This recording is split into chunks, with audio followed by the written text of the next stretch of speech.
to the legends of the creative and entertainment industries.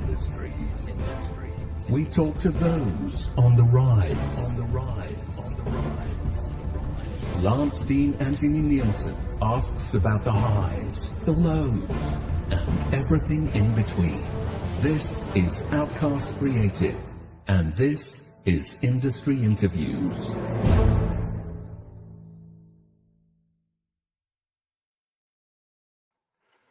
Good afternoon. So this is a bit of an unusual time for an industry interview. We normally do them in the evening or kind of in the wee hours of the morning if somebody's in Los Angeles. But I do like people that work to a 9-to-5 schedule. That suggests that they have a very sensible work ethic. And I'm very pleased to welcome my guest today, who has been a mover and shaker on the independent film scene, film festival scene for many years. Someone I've always really looked up to personally. He created the British Urban Film Festival in 2005, known to most people on the indie film scene as Buff, which I guess you could say is one of the most comically named film festivals if you look at it that way. But it's an absolutely fantastic film festival, one of the best, I would suggest, in the UK, and certainly the best independent film festival, in my humble opinion. So without any further ado, it's my absolute pleasure to welcome Emmanuel Anyiam Osigwe to the show, MBE no less. Thanks very much for taking time out of your day to join me. Thanks very much for having me, Lance, and a great intro. Oh, well, yeah, well deserved, in my opinion. In fact, I was at I don't know if it was your first festival. It might have been the second one, but I was there. I came to support. I think a friend had a short on, or it might have been a feature film. But this is going back quite a way, and my memory, I'm afraid, is not too good. Do you remember the venue? I think it was in East London. I want to say Genesis. Yeah, you're about right there. Yeah. Genesis. It definitely was a Genesis cinema, and I did say hello to you briefly, but you wouldn't have remembered. It was a long time ago, and you were a very busy man. So what I like to do with my guests, before we get into the meat of your career and talk about how the festival started and all of that exciting stuff, I want to know a bit more about you and your personal relationship with film. So I'm going to ask you some quick fire questions here. There's no right or wrong answer, okay? There's no cuddly toy to be won or anything like that. What was the first film when you were in your youth that you can remember being taken to see at the cinema? Because for me, embarrassingly, it was Bambi on re-release. That was the 1976. So I'm showing my age now. But what was the first movie you saw on the big screen? This is going to be an interesting answer, Lance, because as the son of Nigerian parents, there wasn't such a thing in our culture as taking their children to the cinema. Right. Obviously, for someone like me that has been in love with film and TV for all of my life, that's 35, 40 years. Yeah. My parents actually didn't take me to the cinema, so I took myself to the cinema with my younger brother. So if I'm allowed to change the context of the question... Yeah, that's one. I mean, the first time you can remember going, really. So the first time that I actually went was quite late, which it was 1996. So we're talking the 90s here. Yeah. And I think the film that we saw was Broken Arrow. That was directed by John Woo with Christian Slater and John Travolta. I really like that movie. It's a very good film, yeah. Great action. Got a really cracking score. I think the score's by Hans Zimmer. I think it's one of his early. I mean, a lot of people didn't like it, but I really liked it. I'm a big John Woo fan. I'm a big Christian Slater, John Travolta fan. That's a good film to see. Come to think of it, there was quite a few good films that were out in the cinema in those years, 96, 97. You had Independence Day. Yeah. What was the other one we saw? The Cable Guy was very good. Remember The Cable Guy, Jim Carrey? There was a lot of Jerry Bruckheimer sort of movie, like Con Air and those kinds of. You had a lot of that. 12 Monkeys. Rock. 12 Monkeys. You like 12 Monkeys. Yeah. That was a good film. That was a good film. Okay, next question. What was the last film you saw at the cinema? Right. So last film I saw at the cinema. Oh, I should know this. It was probably at Bath, funny enough. So the last. Well, I don't want to go there. I mean, going to the cinema for a day out, paying for a ticket, just a regular cinema visit. Oh, you put me on the spot there. I mean, most people say Oppenheimer seems to be the popular answer at the moment. It wasn't Oppenheimer, I can tell you that. I think for me it was Napoleon was the last film I saw on the big screen. No, did you see? I was supposed to see Napoleon, but something else got in the way. You got to come back to me on that one. All right. Well, look, if it comes back to you, that's fine. Just want to let you know I can hear you fine, but your audio is a little bit crackly.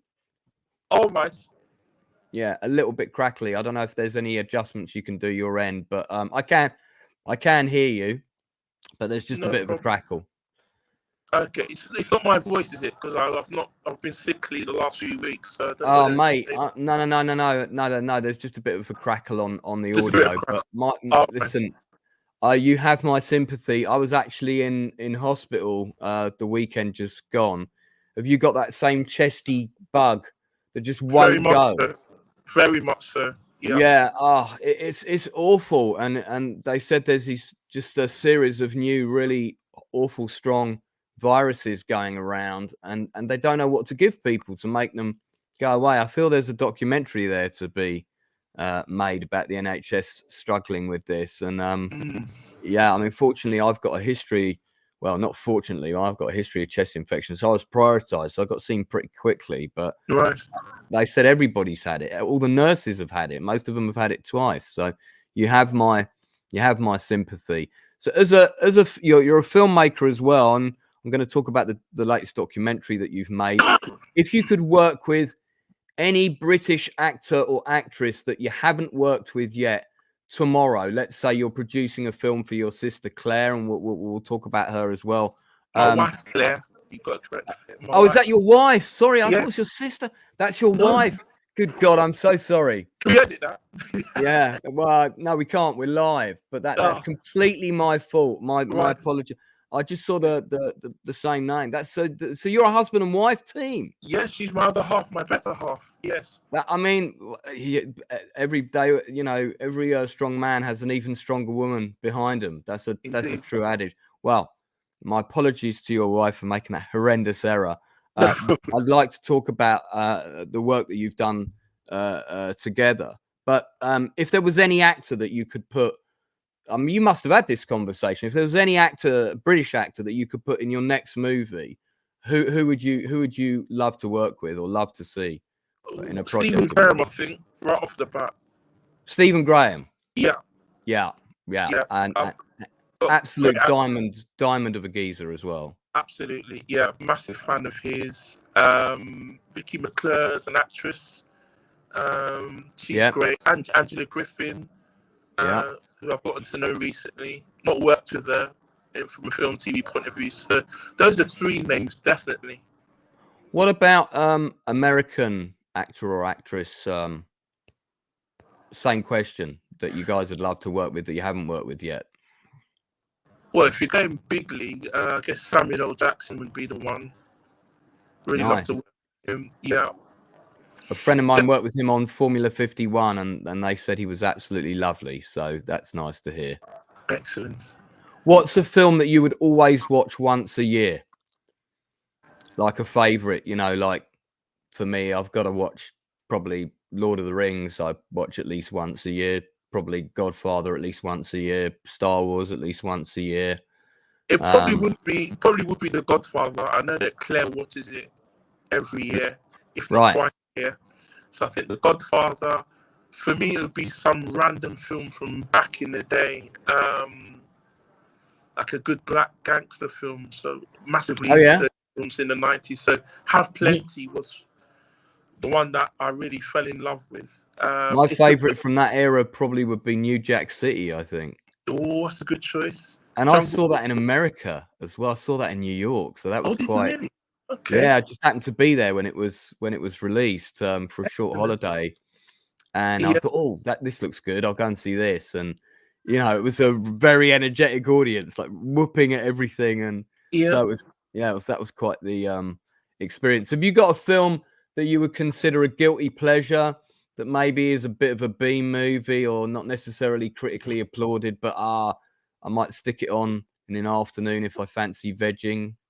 I'm not one of those that like to kind of class films with that kind of tag, because it's an acquired taste, kind of what we've talked about already. Sure. Other film choices. So in terms of guilty pleasure films, I mean, I've got so many. I mean, Sister Act, there's one. Yeah. That's actually a film that we watch every year, because that's from the and I like Sister Act. That's good fun. Yeah. What is your if you had to, and this is my last of my quick questions, if you had to name one, British or American, what would you say is a television drama series that you've watched where you've gone, your reaction has been, wow, this is a good piece of work. I would love to work on something like this. I could give you 5 there. So Law and Order. Give me a few. Give me a few if you want. Oh, there you go. Law and Order, SVU. Yeah. Good show. Elementary with Johnny Lee Miller and Lucy Liu. Blue Bloods, Tom Selleck. NCIS. Yeah. That's 4 American. Just strictly American, yeah. You like your cop shows? No, British or American? British or American? All right. So from the British TV shows, dramas, Line of Duty. Yeah, very good show. Yeah, Save Me, Lenny James. Yeah. My friend Jason Flemyng was in that. Oh, great actor! I love Jason. Yeah. Oh well, man, if you ever want to work with him, he owns the copyright of all my scripts. Does he really? Yeah, he co-owns copyright to all of my work. I've said this publicly many times in case anything ever happens to me. And I've even got it in. If you don't mind me asking. How did that come about? Yeah. We've been best friends since 1999. Feel like I'm being interviewed now. And it just was, he attached himself to one project after another. And I had a cancer scare at one point, and I had this bit of an epiphany of, damn, like I had so many scripts on my computer. I mean, I wrote 30 in lockdown. I wrote 30 scripts in 2020 alone. So wow. I was like, what's going to happen to all of these, And so he would have ownership of them all, but there's a big list of people that could all have access to them or put on any one of my plays anytime they wanted. And all people that have done me favors in life and helped me out, that kind of. Oh, brilliant. You don't think about it, but you should. No. I'm kind of more of a live in the moment kind of guy. Well, I think, I mean, I was up until that point, and then I thought, had a bit of a scare. I think that's when you start thinking about those kinds of things. Anyway, enough about me. No problem. But The Shield is one of my. The Shield, good one. Mate, I've got the whole season back here. Wow! All of the seasons, because for me this was so gritty. This was in the wake of the Rampart scandal, with the corruption in LA with Copley. Yeah, fantastic show. I've never seen a show like it where the guy's a killer, but at the same time, if you're interviewing a suspected serial killer, he's the guy that you want in the room backing you up. It was such a moral. Fantastic show. Yeah. Dichotomy, really good show. Everyone always talks about The Wire. They came out the same year, but for me, The Shield is. The Shield, that's a great show. Really Sunset gripping. Beach as well. Sunset Beach. That's a contrast. Is that the influence of your lovely wife? No, that's all me. That's all me. That's all you. When I was a student, that was a student show. That was back in the day. Well, let's talk about before we get onto your collaborations, and I want to ask you the secret of how you keep your marriage happy if you're working together, which you must be doing quite a bit. But before we get onto that golden question, let's talk about the origins of Buff. So before Buff, back in this is kind of pre-digital filmmaking as well. This is before people suddenly realized they could shoot a film on a D5 and all of that. You had the London Film Festival. You had the Leeds Documentary Film Festival. I think there was one in Ireland, and I think there was a couple of smaller. There were a couple of We had Fright Fest. There's another horror one that was in Birmingham or Manchester, I forget which. So you had a couple of really good horror film festivals, and then you had Rain Dance, which was the kind of indie version of the London Film Festival, but supposedly for indie filmmakers. I could say a lot about that, but I'll save that topic for another time. So, you know, and then British Urban Film Festival came along, and I remember the first year it was on, and I was like, oh, this is good. Who came up with this idea? This is great. This is very different.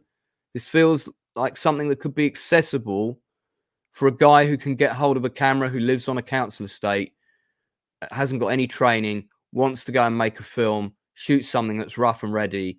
Buff will probably watch it. That was my impression of Buff as a filmmaker, as a London-based filmmaker who predominantly come from a working class background.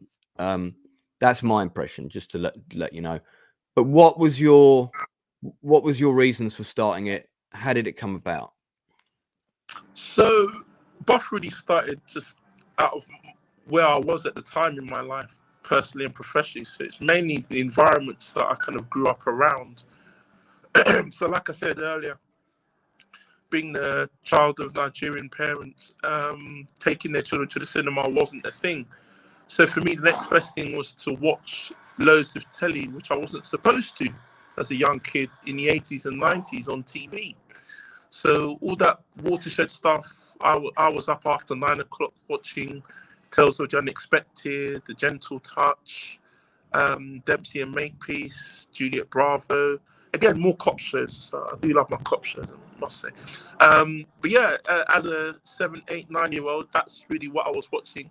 But the one that really got my heart was Tales of the Unexpected, which was on ITV, where you had Roald Dahl sitting by the fire, introducing the stories, most of which he wrote in the first early series. Later on, other people got involved with the dramatizations. But you see the best of British talent on screen in these half-hour telly-movies, as they were back then. Yeah, that was sort of like Twilight Zone play for today. Yeah, definitely. With the music, with the woman dancing at the beginning. There you go, man after my own heart. So I loved all of that. And it's interesting that you mentioned the title sequence, because that is part and parcel of Buff. So for people that have followed Buff over these past 19 years, our branding and our marketing is one of our kind of strong points to really let people know that we exist. And when you look at our title sequences, they in part are inspired by Tales of the Unexpected in terms of those memorable things you see and hear before the actual you said film. That I can see that. Yeah. So I never made that connection before, but I can totally see it now you've mentioned it. Yeah. And then obviously, I say obviously, but for you, the channel that it was on, ITV, back in the day, ITV was a feudalist organization in that it was 50 mini ITV. So depending on which part of the country you lived, that's right, you would get your own ITV station. So slightly regional variation programming as well. That's right. Yeah. So the company that made Tales of the Unexpected was based in Norwich. So that would be Anglia Television, which is the silver white horse. And if you remember the title sequence, you would see that horse running around, and then you'd hear the music. I remember. Yeah.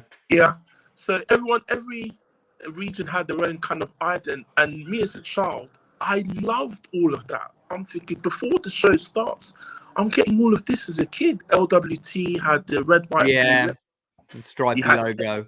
You had Thames with St Paul's and Tower Bridge. And you had the Tyne Tees. Do you remember the Tyne Tees one with the 2 T's? Yeah. All of them. Yeah. Central with. Yeah. So the interesting thing with Central, I always thought growing up that was the moon. But as I got older, I was told that that's actually a cake. Right. Yeah. The rainbow, the red and the white. And obviously it's got the C on the outside. So if you got I'm going into geek mode here, but if you see the logo, so you've got the white and then the crescent, which is a rainbow, and obviously there's a C, which is what Central indicates, but I digress.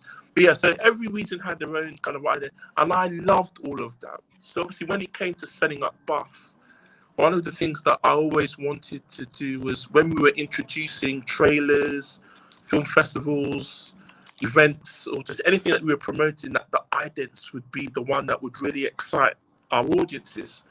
And if you go back through our history of idents over the past 19 years, you will see that love affair of idents practice, to the extent that in the last 5 years, we used the voiceover, Trish Bertram, who used to be the voiceover continuity announcer on LWT and ITV in the 80s and 90s. Right. So when I reached out to her, because last time I heard her was at the Olympics, so she did the announcing for the Olympics in London in 2012. And at that time, I was looking to kind of spruce up the marketing for Buff. So I just randomly reached out to her profile online, gave her a call. We spoke for 2-3 hours, told her the story that I'm telling you now. And she just wanted to be part of the Buff story. And she's still the voice of Buff now. But obviously, anyone that hears her voice, it's very distinctive. I know the lady you're and all of talking that about. dulcet tones. So yeah, so ITV very much played a part in how Buff was set up. And then in terms of other environments, my mentor throughout these years has been the late Menelik Shabazz, who was one of the first prominent Black British filmmakers with Burning an Illusion, which came out in 1981. So I ended up working for his organization, which was Black Filmmaker Magazine, which was a publication that came out in the late 90s. Yeah, I remember that. Do you remember that? Yeah. Yeah. And that was born out of a lack of publications dedicated to reporting on Black world cinema. So Menelik, if it wasn't Menelik, it was one of his collaborators, had returned from the Cannes Film Festival and realised that there was nothing to talk about in the UK about the experiences of Black filmmakers and Black film out in Cannes. So he set up the magazine, and then after a couple of years, he then set up the annual BFM International Film Festival, which started in the late 90s. I joined that team in, what year did I join? 2000, so just after I graduated from Thames Valley University, which is now University of West London. And for what did you study there, just out of interest? Yes, so I studied media arts with video production. Right, yeah, okay. But the location of that university is a stone's throw from Ealing Studios. So obviously, in between lessons, I would walk down to the world famous Ealing Studios and obviously watch a production. And obviously, it's still in operation today. It's the world's, I believe, it's the world's longest continuous. You would have been nipping in. You would have been nipping in and out of there when Chris Jones was making films there, who founded the London Screenwriters Festival. Most probably. Your paths must have crossed. Another kind of very dynamic character on the, I guess I would call him, on the indie scene. No, massive fan of Chris Jones. I've still got his Guerrilla Filmmaker's Handbook. Yeah, still got it. Yeah.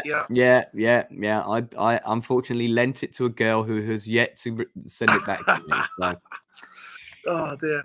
Yeah, you would have thought I would have learned that lesson by now. I'm guessing those experiences, just being around Ealing Studios, Menelik being my mentor, that was really kind of what fermented the genesis for Buff. And to bring that full circle, so whilst I was studying for my degree, I was the acting president of our African Caribbean Society at the university.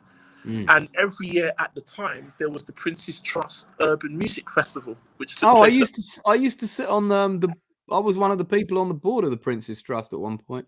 Oh wow! Look at that! What a small I was an assessor. I keep forgetting I had that job. That's so long ago. Oh wow! How long were you But there for? that period in my life is really hazy because I had a bump on the head and I lost a lot of memory, including a whole show I directed. So, Oh wow! Yeah, but that's funny how I just remembered just now. But Excellent. I don't think I've talked about that in decades. Okay. Used to have to go to people used to pitch me their projects, and I'd Right. go and Anyway, sorry, continue. Yes. So Prince's Trust Urban Music Festival. So they had their annual event at Earl's Court, which is down the road. Well, I say down the road, but it wasn't too far from our university, which was in Ealing Broadway. Excuse me. So we went to one of the festivals, and I think Will Smith was one of the main guests. And Prince's Trust, as you know, have their ambassadors, which they pulled from sport, music, film, business, showbiz. And obviously the goals and the aims and objectives of the Prince's Trust are still relevant today as they have been for the past 40 or so years.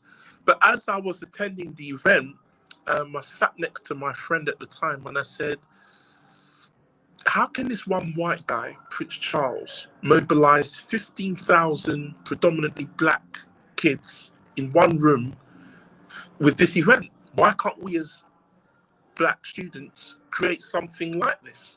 And so an urban music festival as an attendant then became, how about we do an urban film festival? And then we put a B at the end, and then that became British Urban Film Festival. So that's really where the Eureka moment came. And then in the years after that, we then just started putting the elements together. So obviously, as I was still working at Black Filmmaker magazine, I was surrounded by black filmmakers who were crying out for a platform to show their work if it wasn't BFM, because I wasn't at BFM for too long. And so when the opportunity came to set up Buff, it was only when I left BFM that really kicked into gear. And then we established Buff on the 11th of July, 2005, which was 4 days after 7/7. So there's a story behind that, because we were meant to register the company on the 7th of July. So I'm quite a numbers guy. I'm into numerology.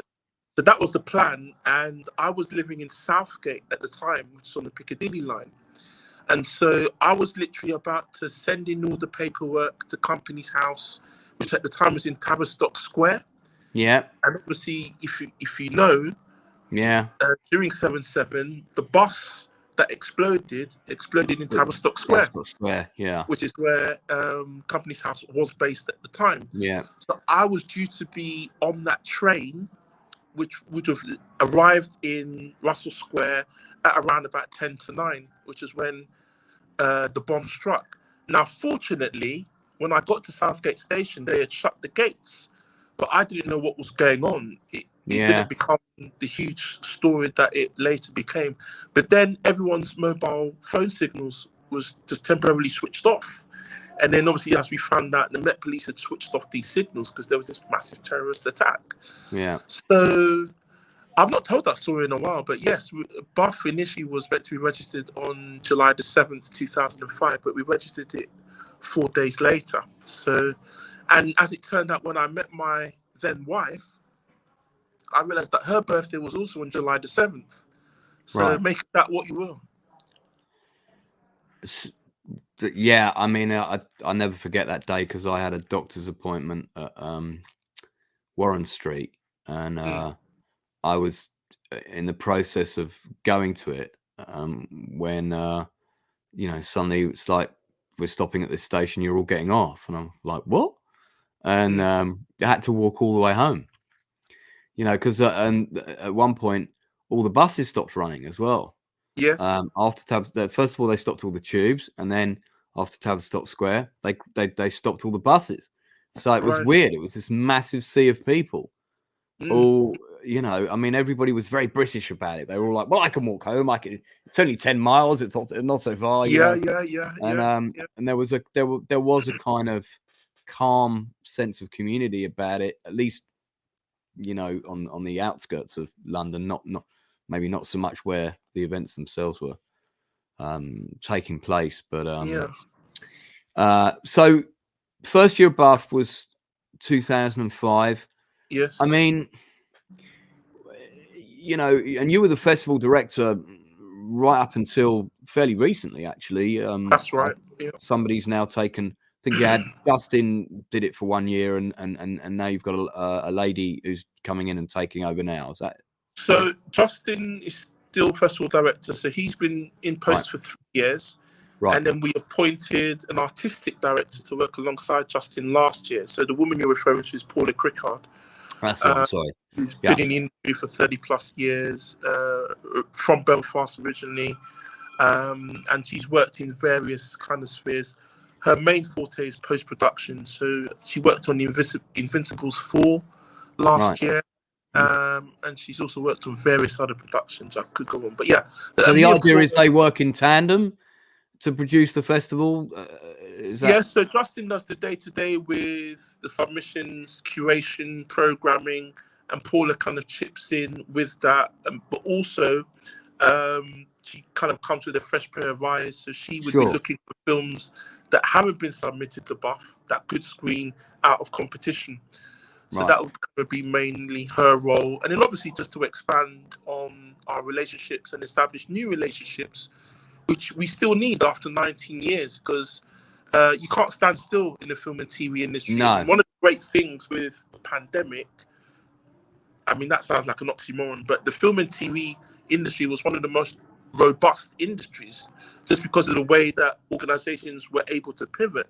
And obviously for streamers, that was like the golden ticket, really, because everyone was at home and there was something on offer and available for people to take their minds off of what was happening in the real world.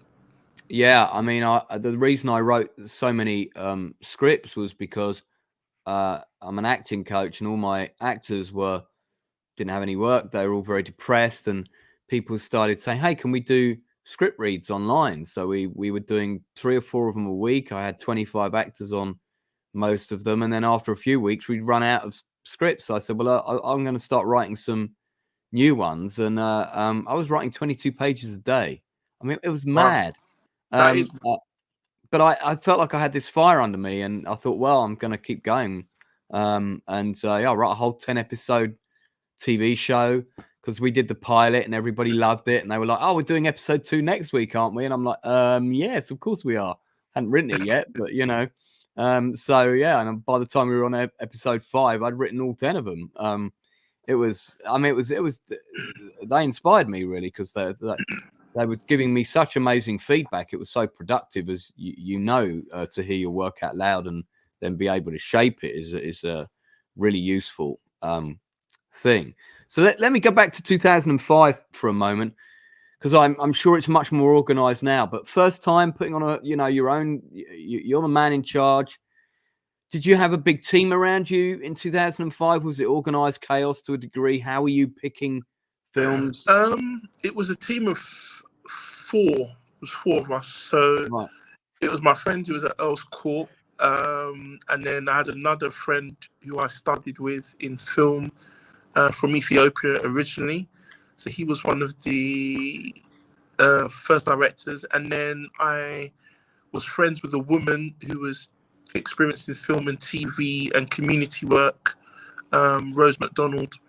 And between us, I know that name, I think. Yeah.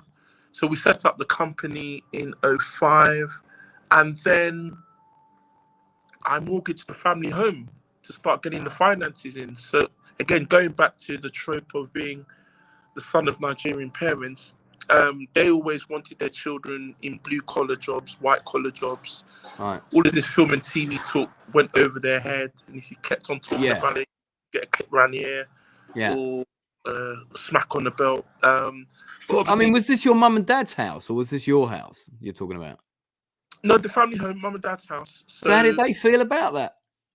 So I didn't tell them initially.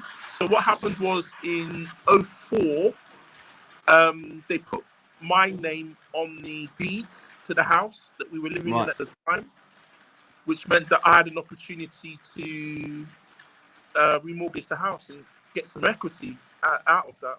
Right. My credit history was good then, because I hadn't done anything like this before. But obviously, because of what BUFF required, I was able to obviously use the goodwill of my parents, even though I didn't tell them, to then access loans and credits to fund the festival. Right. But also, I didn't really start Buff as a commercial enterprise. Simply No, I because, remember the early years. It wasn't like that at all. If I remember. no, it was free to attend. So Yeah. for me, it was establishing the audience. Yeah. And obviously, as you know, diversity wasn't the buzzword that it is now, 19 years on. So we were very much setting that trend with Buff, saying that urban as a word is not what you think the word urban means. And obviously, to your point earlier about someone in a council estate picking up a camera, that's essentially the kind of filmmaker that we were reaching out to. I tend to use the term marginalized, or people that feel that they're on the extreme. More often than not, that does refer to Black people and people of minority ethnic persuasion.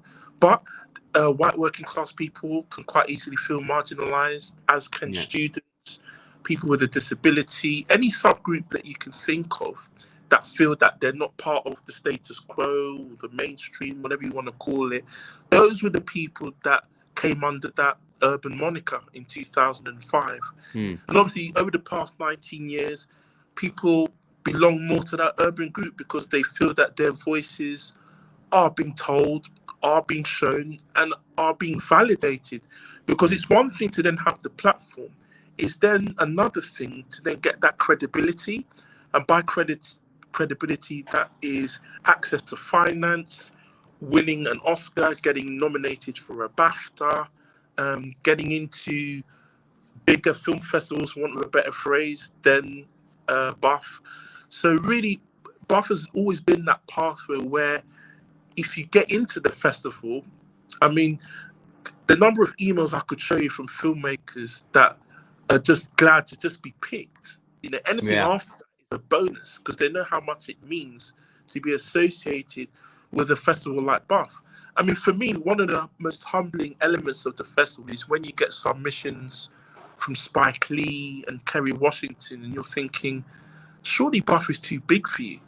But I think deep down, without speaking to them directly, they have their reasons for submitting certain films to the festival because they understand what it means in the UK to have a platform that caters to all these groups, and that there's that safe space for conversation and dialogue. Because obviously when you have the festival, a lot of these filmmakers then take the trouble to come out and network and really get a sense of the occasion. Plus the fact that everyone is in the same boat, really, whether you're in America, Sweden, Russia, Australia, everyone is going through the same thing. And that's one of the most heartening things about Buff. It doesn't really matter which part of the world you are. We're all on that same hustle and fight for visibility and credibility. You mentioned Spike Lee there. I was going to bring this up later, but there's a fab photograph of you and your lovely wife. I'm going to continue to correct myself as we go. With him, would you mind if I show that photograph? No, go for it. I think it's a great photo, and I mean, I've got like 10 big directors I look up to. Spike Lee's definitely one of them. I saw Do the Right Thing at the cinema.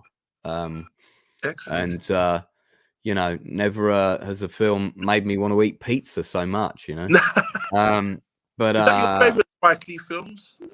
Where is this taken? Is this at Buff or is this somewhere else? So this was in London. So he came to London in 2018.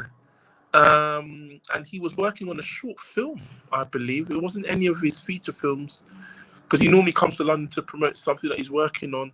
But this was a specific short film. And I think we were invited by a mutual friend, associate. We got our picture taken. This is the second picture I have with Spike. I have another earlier picture I took with Spike.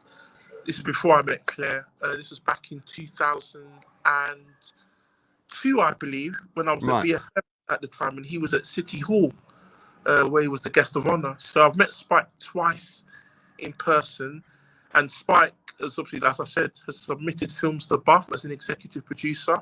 Yeah. Probably the most famous work that we've shown that he submitted was originally a short film called See You Yesterday, which was directed by Stefan Bristol, who was one of his students in Brooklyn. Right. And that film came to us in 2017.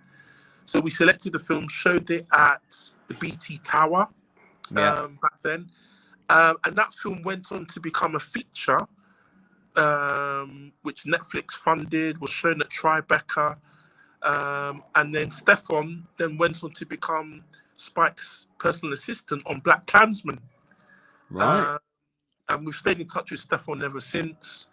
And we showed a film last year at the festival.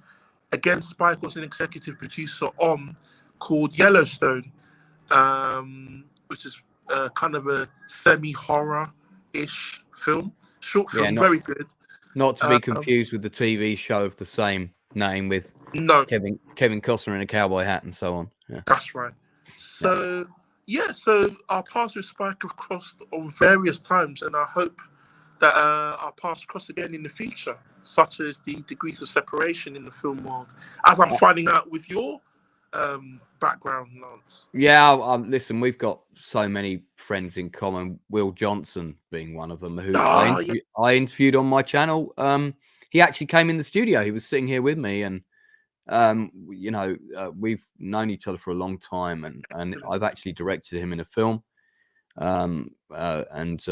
Absolute pleasure to work with. I love him to bits as a human being. I love him. He's just amazing guy. Yeah, I love the contrasting faces in this picture. You're like, yeah, I'm chill. It's Spike. Your wife's like, oh my god. She's like the rabbit in the headlights. Oh my god, I'm getting my picture with Spike Lee. Listen, I'd completely lose my shit. I wouldn't be able to stay cool at all. I'd totally balls up that for sure. But was he nice? Did he nice energy? All of that. Yeah, I mean, obviously he was doing all the talk during his event, and then afterwards, a couple of words, chance to get a little kind of tidbit or anecdote in. But yeah, he was. Can't say anything untoward, I suppose, because sometimes be careful when you meet your heroes, isn't it? Yeah, I mean, I have met a couple of actors that I absolutely love, and I've gone, don't really want to go to the pub with you. And then I've met others who've been amazing, and everything in between. Indeed. I want to ask you, this is an important topic, and as a festival organizer, I'm very keen to hear your opinion on this. And it's a little bit of a controversial topic, I suppose, not for you, but for people to talk about. And if you don't want to voice an opinion on it, say so. I noticed, I suppose, when filmmaking went digital, us independent filmmakers, we were all able, at last, if I can get my hands on a camera, I can shoot a movie, I can edit it at home, So the basics were all there. So there was an explosion of independent talent. I call it like the new wave digital indie filmmakers. And, we all know each other in London. There's myself, James Bush, Mark Zammit, Patrick Ryder. For a while, we were all at the same events. We were all at, we'd all done a feature film each. Simon Cox, who did Planet Invasion Earth, good friend of mine, and all very passionate people. And then we all had stories about doing the film festival circuit. And what suddenly happened was there was this invasion of film festivals everywhere. And I had firsthand experience, a bad experience, so I'm going to say, of attending a chain festival with my last feature. And to summarize what they are for people that might not know, who might be watching, is a group of people will get together and say, right, we're going to call it the Independent Filmmakers Festival London, Independent Filmmakers Festival Berlin, Independent Filmmakers Festival Spain, Independent Filmmakers Festival Milan, maybe a couple of others. They might do a Los Angeles one. They do a deal with a hotel. You have to pay a lot of money to attend a very expensive dinner. There's about 500 award categories, some of which you've never heard of before. And of course, your film is nominated for an award. The screenings don't have any members of the public attending. Why? Because there's no interest in for them to get people to attend those screenings, because they're not going to make any money from them. The only other people that are there are the other filmmakers. So you spend your time at the film festival, you suddenly realize, my God, no one's going to watch my film. So you're running around trying to convince other filmmakers to come and watch your screening, which is crazy. And all the other filmmakers are doing the same. Now, don't get me wrong. The one benefit of attending these was I have made some fantastic friends in other independent filmmakers, and we all joke about attending these things. But I also met some despicable people. I'll call them bottom feeders, bogus producers, people that will latch on to passionate filmmakers, sell them a bad bill of goods, and take them for a proper ride. I've had a personal, really bad experience of that. I know several other people who have. And I don't know. I started seeing stories appear. The LA Times did one, but it was very soft about these chain festivals, and starting to try and call them to account a bit. And you're trying to judge, what's a good, legitimate film festival and what's not. And for me, the criteria is very simple. If the film festival has proper screenings in proper screening rooms, I don't mean a projector set up in a hotel with 20 seats in one of their boardrooms. I mean a cinema screening room, and you have you have members of public coming to watch the films at the festival because it's been properly advertised, it's been properly marketed, even if it's to local students only or whatever. But as long as there's an audience that can come that know about it, and they've made an effort to find that audience, that is a film festival.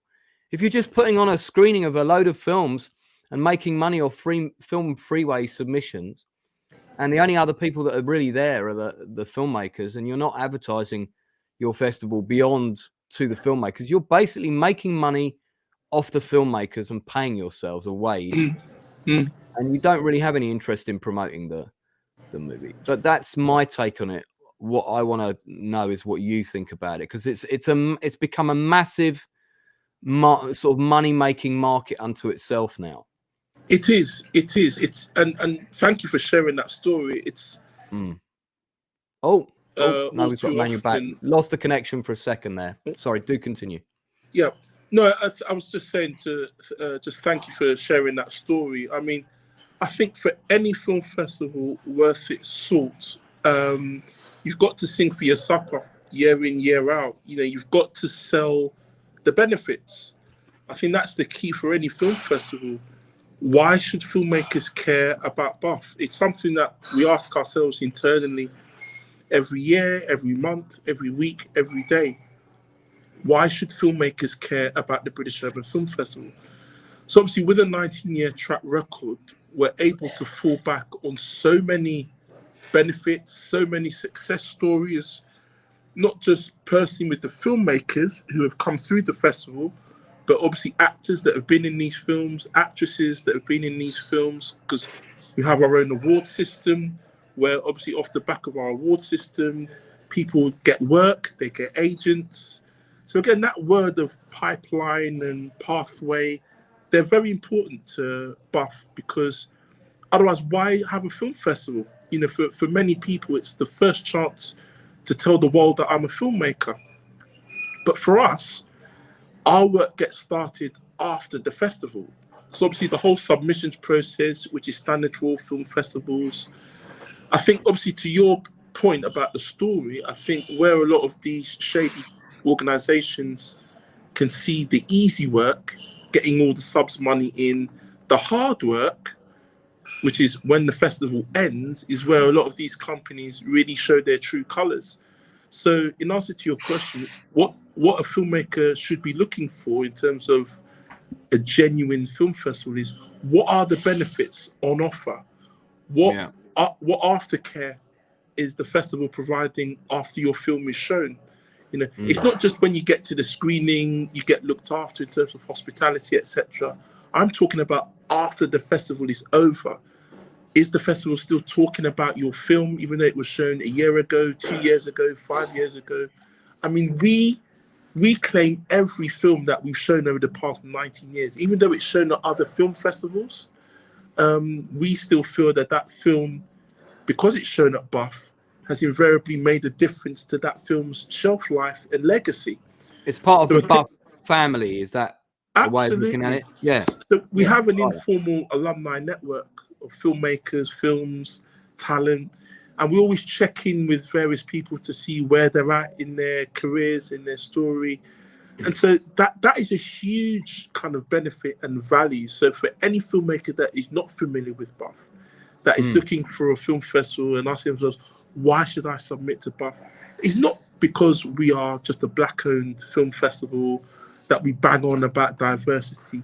We genuinely provide value, not just because of everything that I've mentioned, but we are BAFTA accredited, we are Iris Prize LGBT accredited, we are African Movie Academy Award accredited, we are BIFA accredited, which basically means when the film gets selected or shown at our festival, provided that you meet the eligibility requirements of these other organizations, your film could potentially win one of those other awards because it's been selected and or shown at Buff. So it's a very important cog in that whole film festival circuit, especially for independent filmmakers that are looking to make a mark, whether it's first time, emerging. Obviously, I mentioned Spike Lee before. These things probably don't apply to him. He's probably entering films to Buff because of the credibility of the festival. We've had people like Idris Elba as a producer submit films to Buff. Loads of big names. So, it's a very humbling experience when we get films from people that you don't expect. But everyone has their reasons for submitting to Buff. But how we justify what we do day in, day out, whether it's the submission fee, what we charge at the festival, it's all about the value, the benefits. Why should a filmmaker care? And for us, it's about the pathway, the aftercare that we provide after the festival. And that is in perpetuity. There's no kind of time limit as to when we stop caring about a filmmaker. And obviously, that's not something that you would tell a filmmaker up front, because anything could happen. Filmmaker could move on to something else, work with a different agency or whatever. Or they might think Buff is too big for them. And we've had a lot of filmmakers that have used Buff for what it was for them and thought, thank you, Buff, but I don't really need to hear from you, or I don't really need to talk about you in my kind of future life. But, and that's their prerogative. But obviously, having done this a long time, it does pay to have Buff on your CV because it does open doors. And we've seen that just from the stories that I've mentioned over the course of this interview.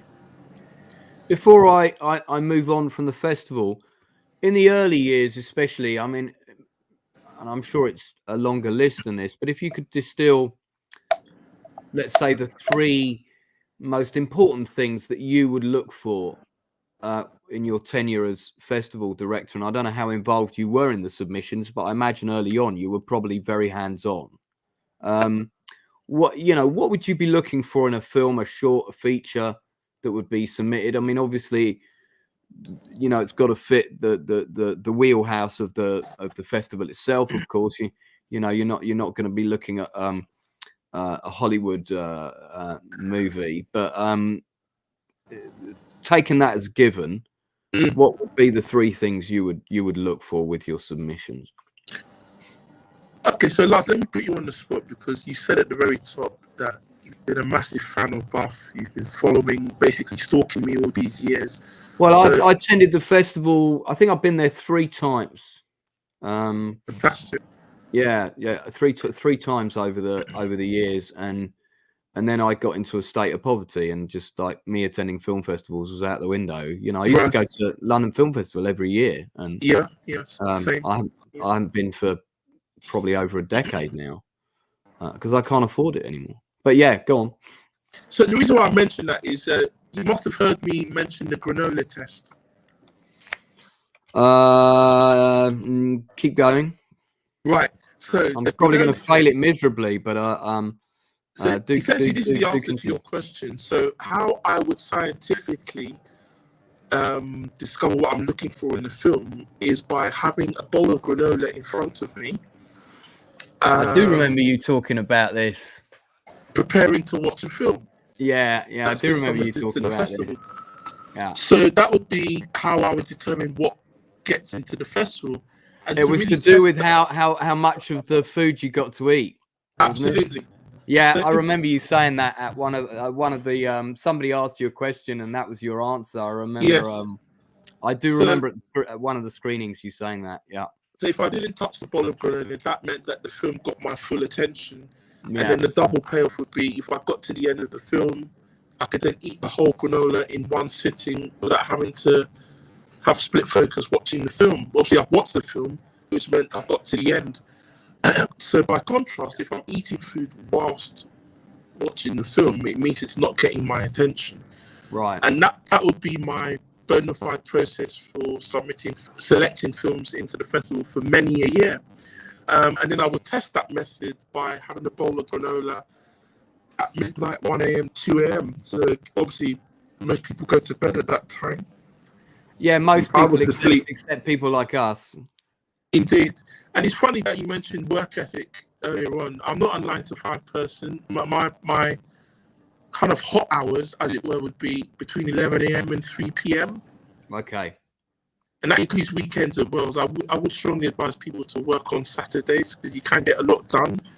And especially in the social media online world where everyone is fighting for attention. There are people on Saturdays and Sundays looking to hear from film organizations. You'd be surprised how many film organizations do not talk at the weekends. But yeah, Buff is 7 days a week, 20. There's never an opportunity wasted for Buff to talk about our festival or Buff Studios or whatever we're doing personally or professionally. So, okay, so let's say it's a good year of submissions. You've had quite a few films that have held your attention. They've passed the granola test. But you've only got 8 slots for feature films that year. You've got 15 that have passed the granola test. What's the next thing you look for to start whittling them down? So I then go into teacher mode. So I would watch the film again and make sure there were no mistakes in the film. So yeah, obviously, no glaring. Being an independent film, you kind of try and give a pass to some films have been trying, but because of resources or whatever, they just had to cut a few corners.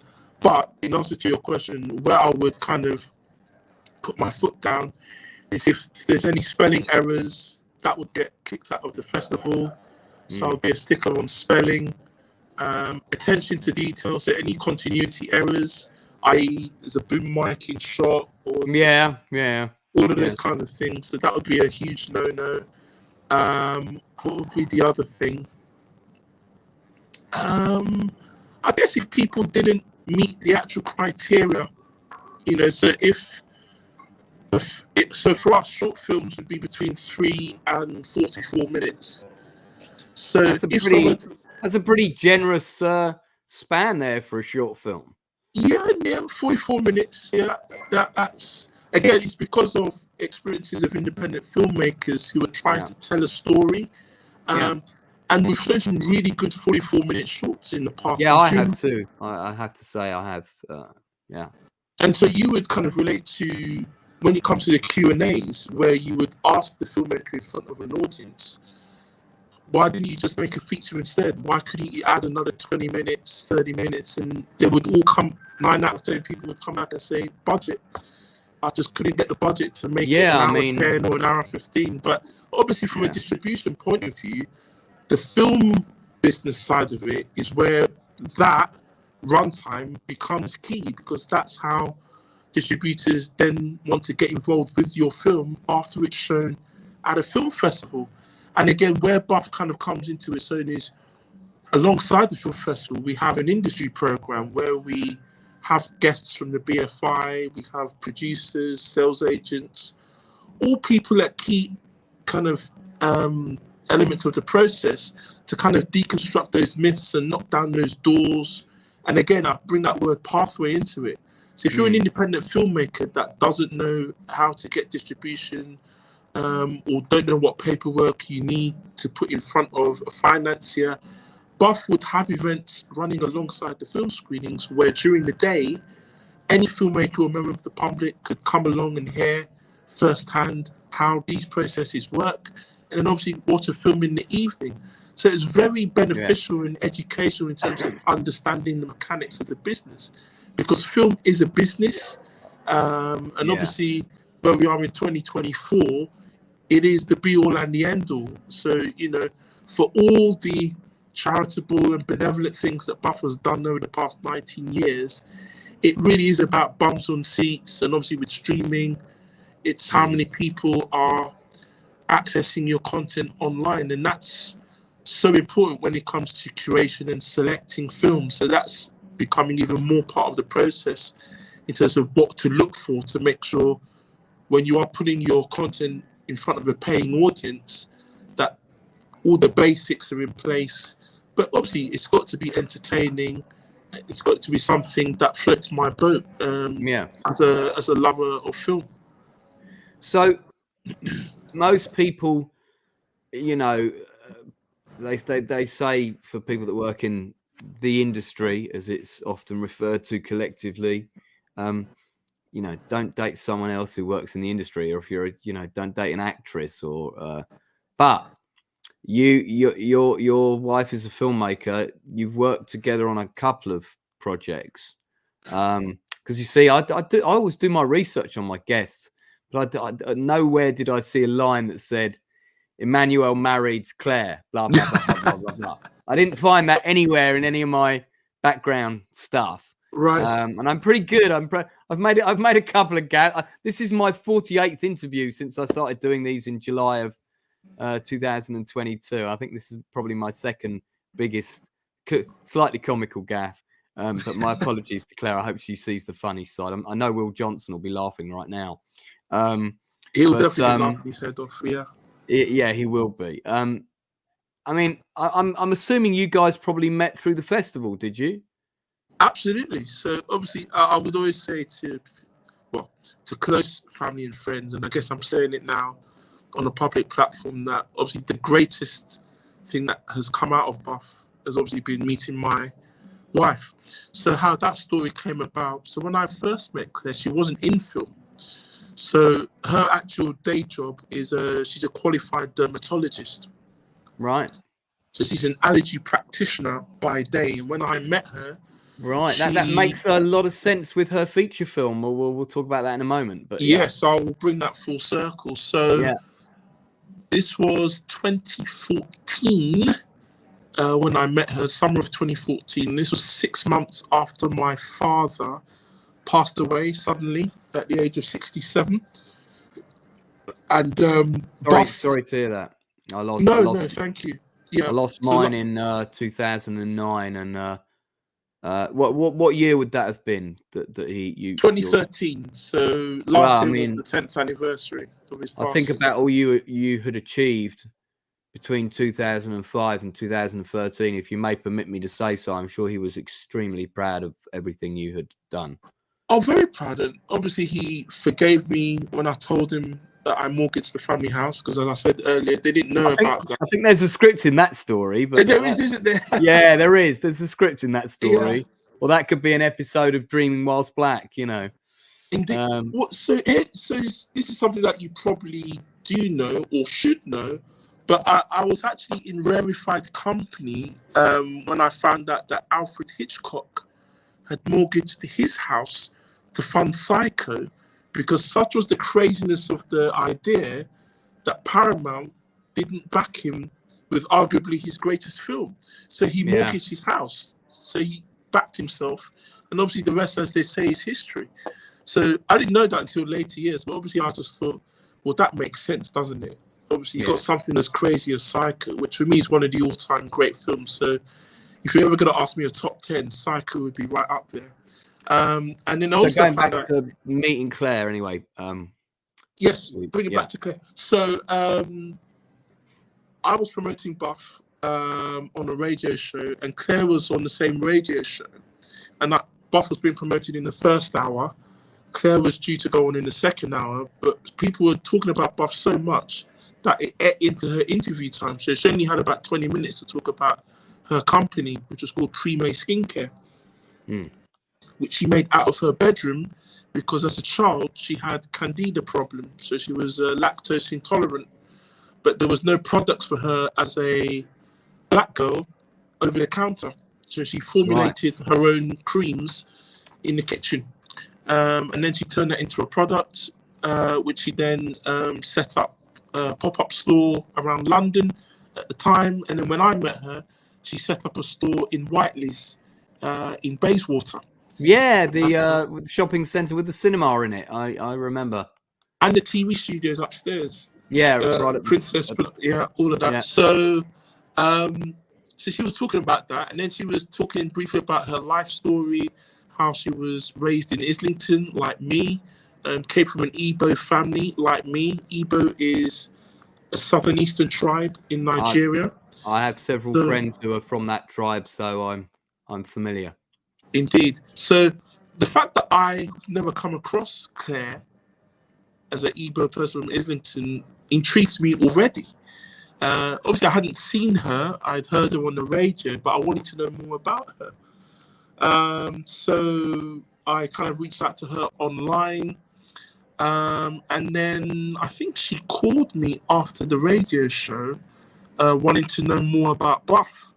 And at the time, I thought she'd be calling you to cuss you out, saying, "What are you doing eating into my time?" There was that. There was that, yes, but it was almost 10 years ago, so I don't remember her calling me out like that. However, I was looking for a sponsor for the festival. Right. And so she offered to provide skincare goodie bags for the festival that year. Great tie-in for Bath, really, when you think about it. Absolutely. Yeah. So I was able to convince her. And then the following night, I invited her to our kind of company dinner, which we had at Euston. And then we stayed together ever since. That's the long story short. Blimey. In 2014. I look forward to an invite to one of your company dinners, for sure. I won't be expecting a romance out of it, but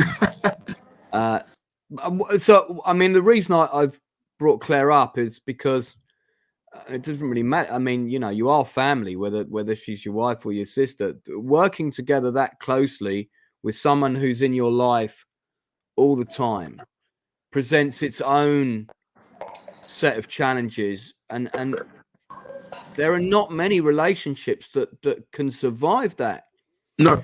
So, I mean, I guess my question sounds crap, really, but I suppose what's the secret? You know, how have you guys managed to maintain that balance? I think the actual fundamental secret is just having a lot of things in common. That's the only way I can explain it. Like I said, we're both from Islington, born and raised, both Igbo, both love film. So Sunset Beach, Godfather. Exactly. Yeah. Which Claire loved. So and one of her actual all-time favorite films was Thin Line Between Love and Hate with Martin Lawrence. Oh, that's a great movie. Yeah. That was her family's all-time favorite film from the 90s. Right. So on the first night I met Claire, she was telling me about that film, and she said we should do a date night and watch that film, which I had actually never seen. So when we actually saw it as a couple, it was like, wow, what a film. And so we had a love affair of film. She was telling me about her experiences as a actress. So she went to Identity when she was younger with Femi Ogans. Yeah. And then the roles just weren't there for her. So she was getting a lot of roles where she just thought, I'm too good for this, or it's not worth the auditions. Because back in those days, it wasn't about self-tapes. You'd have to go from one audition hall to another, all of that kind of stuff. 2 or 3 rounds, you know. Absolutely. Before you got to meet the director, if you were lucky. Indeed. So Claire was of that generation, and then she just fell out of love, and then went into skincare. And obviously when she met me, that whole love of film just came pouring back. And so in 2016, she received a British Empire Medal from Her Majesty for services to dermatology. And then, obviously, by then her stock had risen. And then, I guess at the time in the beauty industry, there was this longing by her customers, customer base, which are predominantly dark-skinned women, to produce whitening skin bleaching creams to look lighter and whiter. Now, this is a very prominent issue I want to in the talk black about, community. actually. Yeah. Because, well, I mean, that then became, that subject became the inspiration for, I think I'm right in saying, her first feature film. That's right. Yeah. That's right. Yeah. And I was at the screening of that movie. Now, I can't remember if that was at Bath or where that was, but I remember being there. Yeah, we had a theatrical release. I'm sure you would have been at one of the many venues around the country. Yeah, I was with no, it was she was there. It was a Q&A, and we did quite a few screenings. Claire did quite a few screenings, so I'm sure you were at one of those. I was there with my ex-partner, who was Ugandan. Right. Very tall, very striking, beautiful woman, and still is by all accounts. And you know, she's not like, I've been to Africa many times, and I've seen the you know, the nomadic people that have that particular type of jewelry. The Maasai. Yeah, Maasai. Thank you. I had the name; it was on the tip of my tongue. I mean, they're dark. She's not as dark as that, but she's dark. She's as dark as Claire, and she found the film fascinating. And this is why I always remember that movie, because we talked about it, and I don't know what it is with me, but I just like, I don't get it. Black is beautiful. What's the problem? You know, why would people want to be lighter? And unless you're in it and you're in that world, and you have those competing forces that she presented in the film, I don't think you can fully grasp it. But my partner at the time, she got it completely. She knew people that had gone through that process, and so I thought it was a great film, because it was a very unique topic, and really avoided stereotypes. You know, you didn't go down that let's do a rom-com and you know, kind of, let's get a lot of comedy in there, but we'll cover the issue.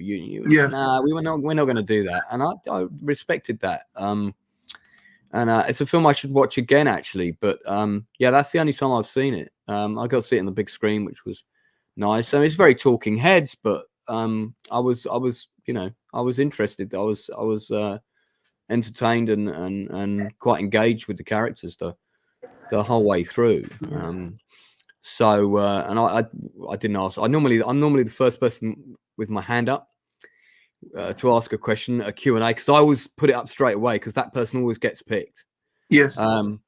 But we had to shoot off straight away. So I think I heard the first two questions, and then we were out the door. Sure. Because we had to go to something, I can't remember what now. But yeah, that was great. So you produced that movie, I think, right? I did.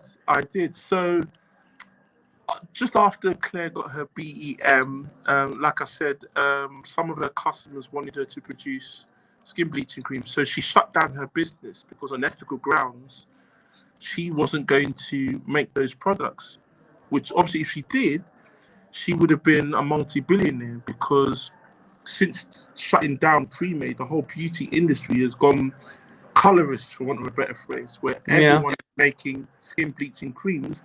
And obviously that is based on, obviously when you watch No Shade, they talk about this with regards to in the media, how black women look. They always look lighter.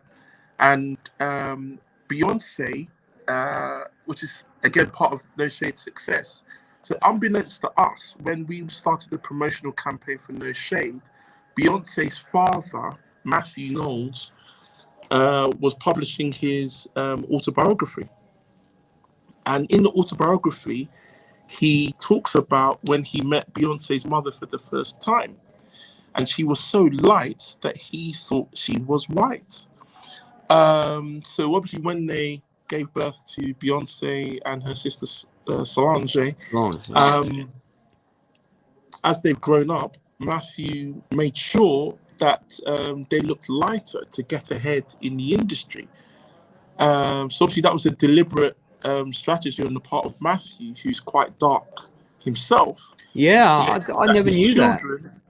Yeah, so obviously this was all coming out when No Shade was coming out, but also Black Panther came out in 2018 as well. So all these three things were coming out at once. So, you know, sometimes you make your own luck in this world. So you had those two big cultural things happening in the Black community, which meant that there was a natural mainstream fascination for No Shade. And in terms of our promotional run, the first day that we announced that the film was coming, BBC World Service wanted to interview Claire, and then she got on Woman's Hour. She was on Channel 5, Evening Standard. Before you know it, Claire was everywhere, just talking about colouring, because this was such a fascinating subject to people like yourself, who just couldn't quite understand, well, black is beautiful whether you're dark or light, which it should be. Yeah. But obviously, colorism is rooted in colonialism and kind of the remnants of colonialism after the end of the British Empire and all the other empires that existed back in the day. So obviously for a lot of those communities and countries, they're still feeling the effects of empire. And one of those effects is black on black colorism, where you're seen as darker is not seen as more appreciative than if you're lighter, closer to white.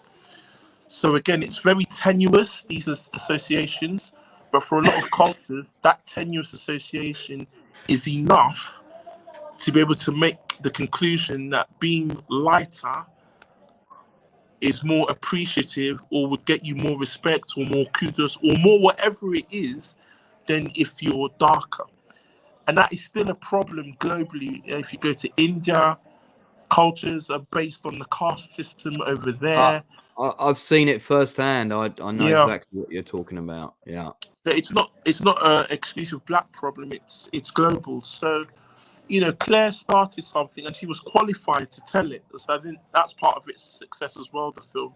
The fact that she had that background as a dermatologist and obviously as a black girl, stroke woman living in the UK, you know, the travails of love and romance and peer pressure, etc. All of that is in the film. So it's through lived experience that Claire was able to tell that story. Now, obviously, as far as Buff putting its name to it was concerned, because she was my wife, in many ways, I had no choice. But I don't think anyone would blame you for, you know, I mean, everybody has got to use their connections, man, in the industry. That's where it's at. It's like, hey, darling, I've made a film. It's predominantly about a black issue. Do you think it will qualify for Buff? Yes, I think it will. You know, that's going to be a big fight over the dinner table if you say no. I don't think I can. To be fair, I wasn't looking at it like that. I'm being facetious, but in other ways, if Buff was to launch a studio, this would be the kind of film that we would start with. A film that is so on the nose. For black people, it's a piece of dirty laundry, metaphorically, that has been put out there. I think somebody said that line at the Q&A that I was at. Might have been you. Yeah, might have been me. But when I heard that, that is what No Shade is about. Yeah, it is an internal issue which needs airing out, and people need to talk about it and need to be realistic about the issues that have been unresolved and how we get to a place where lighter and darker people can appreciate each other's benefits.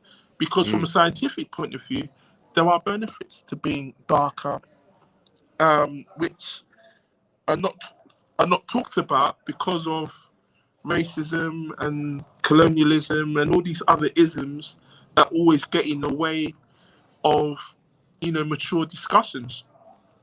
Well, you know, we shouldn't really be talking about colorism. I know. I mean, I hope one day we live in a society where all of those isms have gone, including tribalism, which is a whole other topic that I could get into and was something I got a proper frontline education on when I was in Uganda. You guys had the foresight to cast Adiosa Oni in this. She's a fantastic actress. Indeed. And embarking on quite a successful career. And every time I see that she's in something, I always watch it. And the first time I spotted her after seeing her in your wife's movie, I think she was in an episode of The Witcher, playing some kind of like warrior woman. And I was watching, I was going, seen this actress somewhere before. Where have I seen her? And I, jumped on IMDb and quickly scrolled down, and okay, that film that we went to see at that festival, and that's I remembered. But I think is that something that you're attuned to as a producer director team when you're looking at potential actors? Do you have that? Do you ever see someone you have that sense, when someone walks in a room, this person's going to be big? Because I can give you an example of when I had that, because I saw a film, and I think I have it here, although I might have put it. No, I think it's in the other room, called 71, directed by Jan Damage. I don't know if you know the movie I mean. Set in Northern Ireland in 1971. I highly recommend it. Very good movie. And there's an actor in it who's got no lines. And he's only in a couple of scenes. And in the scenes he's in, you can't take your eyes off him. And I was straight on the phone to my casting director, Sharon Sorrentino, and said, look at this guy in this film. He's going to be massive. I want him in our movie, when we were doing this movie before it all fell apart. And that person was Barry Keogh. Look at that. That was Barry Keogh. Yeah. So watch 71 and you'll see what I mean. You'll see what I mean in the scenes he's in. He completely steals them. And you could see that Jan Damage, the director, he as soon as he put his camera on him, he went, wow, this kid's really got something. I'm going to put this kid in this film as much as I can. And he did, Didn't have any lines, but he didn't need any. Didn't need any lines. Like a young IRA recruit that was struggling with the can I pick up a gun and kill someone. That was his little arc. And but do you kind of, as a creative team, are you sort of attuned, and are you looking for? It's a great question. Great question. So I guess for any creative, you do get a sense when someone walks in a room, or you see a piece of footage elsewhere, and you think, there's something about that person. But with no shade, again, it's something we've talked about earlier on this platform with regards to pathway, platform, alumni network. So when we filmed No Shade in 2018, the festival had been going for 13 years. Yeah. So as executive producer, in my head, it made sense to pull from the festival. So for all the films that we had shown up to that point, all the script readings that we had organized, which is where we actually got Adesua. She did one of our script readings several years previously, as did Kadeem Pierce, who plays Danny, the boyfriend. Right. He came through the script readings. So most of our cast came through the script readings, and then the rest of the cast came from films that we had shown at Buff previously. So it was a very easy casting process because we had such a pool to pick from the festival. You had the wonderful Judith Jacob in there, who's she's a fantastic, massively underrated actress, I think, personally. Absolutely. And Judith knew Claire from her pre-May days. So again, it was about Claire going through her contacts book, thinking, who in my acting world before I met Emmanuel did I get into this film? And Judith was right up there. So that's how we're able to get the cast together for the film. But to your point about having an eye for talent, I think that is very important for a festival like Buff, that if we are showing films which then later go on to yield what Adesua has done with Queen Nzinga, that we can lay claim to that genuinely. It's not us kind of bragging, saying, look at them, they're being so... Why are they saying that Adesua was their person? Well, she's our person. No Shade was where it started for her. And there's a lot of people, and not a desperate, but there are a lot of people that, and again, I've said this earlier on, where they look at Buff, they thank Buff for everything that they've done, but they don't thank Buff later on, or they don't acknowledge Buff for the leg up that it's given people. But obviously, the longer we do Buff, it will get to a stage whereby, because the industry is so small, there'll be so many people whose doors have gone through Buff directly, indirectly, and there'll be so many more stories and anecdotes that I'll be able to share. But more importantly, that all these great creative talents will be able to share because of the existence of Buff. I mean, where would all these people be without Buff? I mean, look, I have to say, in defence of some of the people that may have attended your festival or had your assistance in showcasing their work, I've heard Buff mentioned in countless conversations at other film screenings, networking events, you know, indie film boys hanging out, this kind of thing. It always comes up. Oh, are you submitting this to Buff? You know, why don't you submit this to Buff? I remember when we did our feature film, the one I shot in Greece with Jason Flemyng, somebody straight away said to me, are you submitting this to Buff? And Valile Tishalabla is in it as well. And I couldn't, it's all set in Greece. I mean, I was like, it's the British Urban Film Festival. I'm shot a feature film, and you know, there's 5 minutes of it in London at the beginning to show how depressing London is, and then the rest of the movie's set in Greece.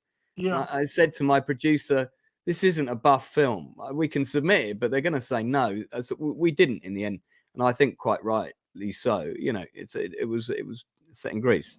So, but still, you know, it was still suggested, and I'm always.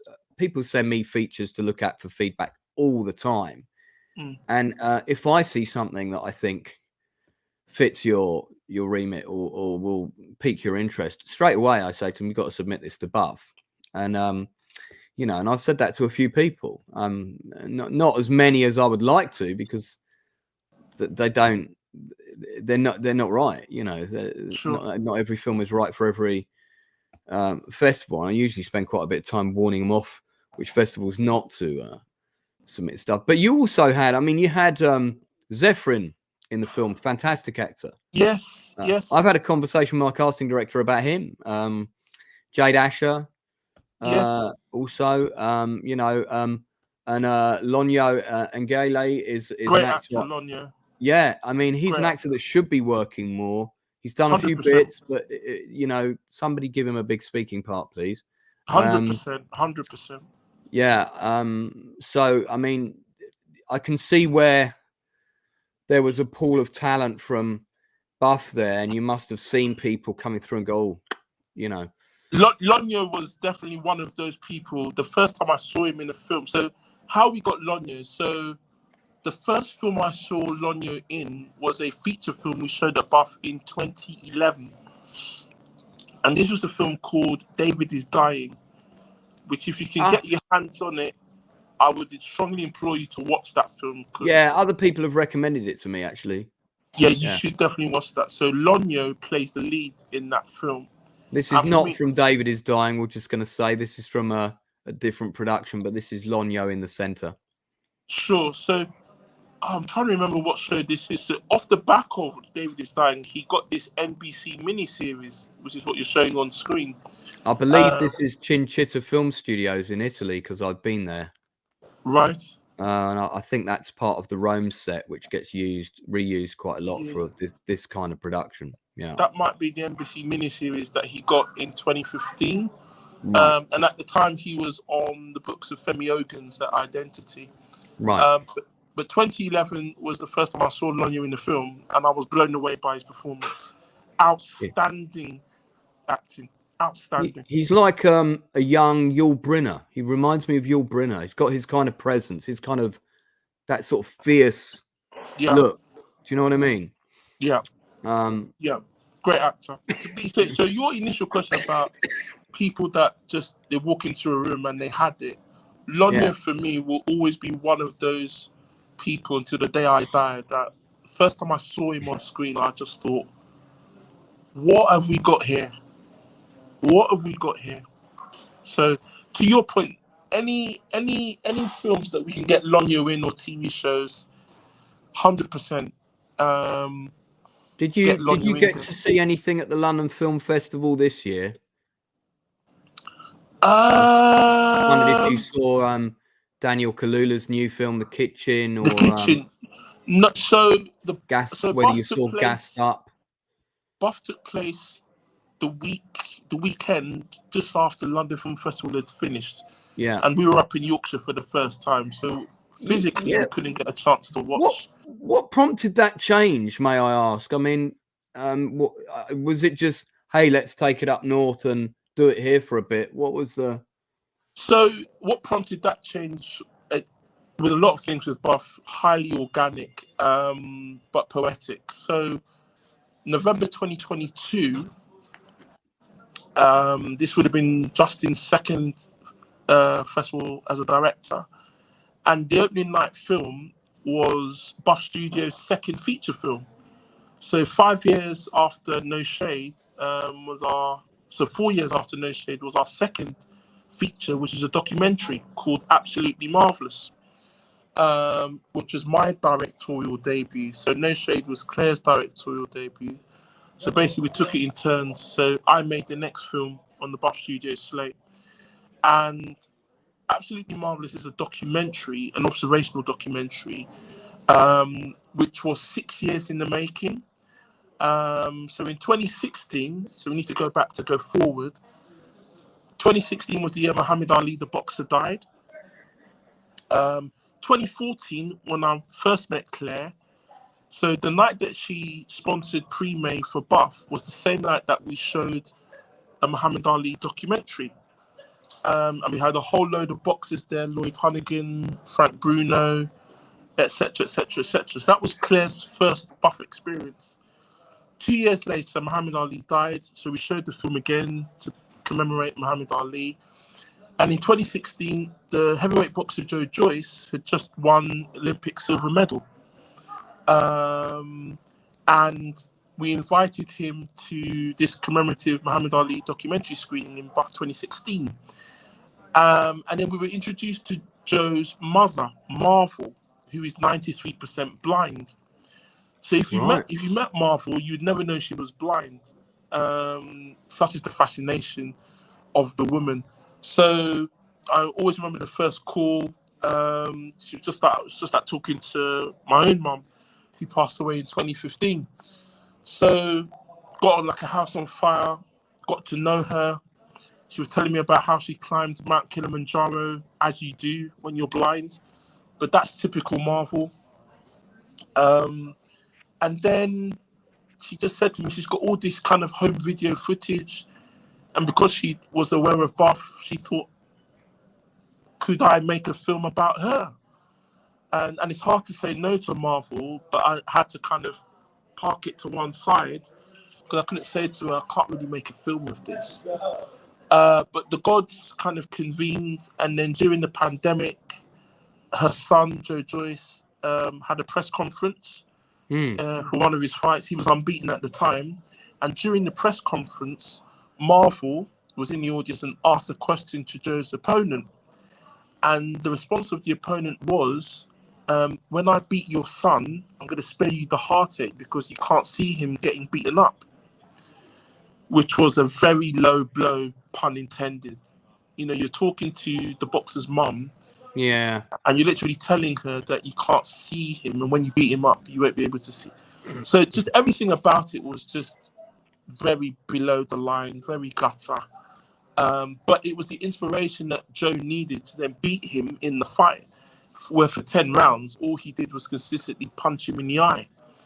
And that was the kind of eureka moment for the story to be told about Marvel because of that press conference. And we're able to use that footage thanks to BT Sport, who generously provided us with loads of footage for free. And then obviously we got to spend time with the family. So we kind of did a day in the life kind of type sequences with Marvel and Joe and her other son, Torren, who's equally talented, was a Brit School graduate. performed as a young Michael Jackson back in the day.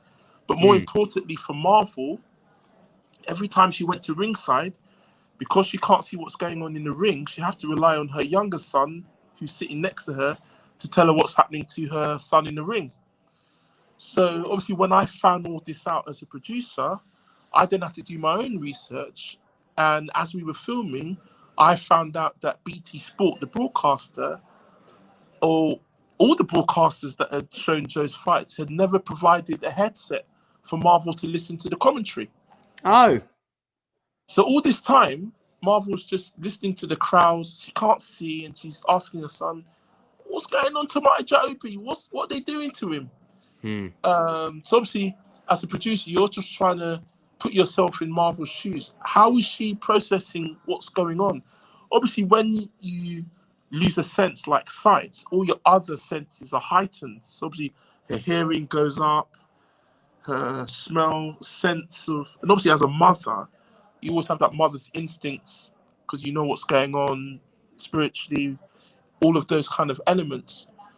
But how do you put that in a film? And that's basically the task that I kind of gave myself as a director. So we created in the film a couple of Marvel vision sequences where Marvel was able to tell me the condition that she had, which is a kind of a dystrophy of the eye. And how she kind of sees the world is all blobs, basically. Right. So if she was to see you, everything would be blobs to her. So we created that in the film.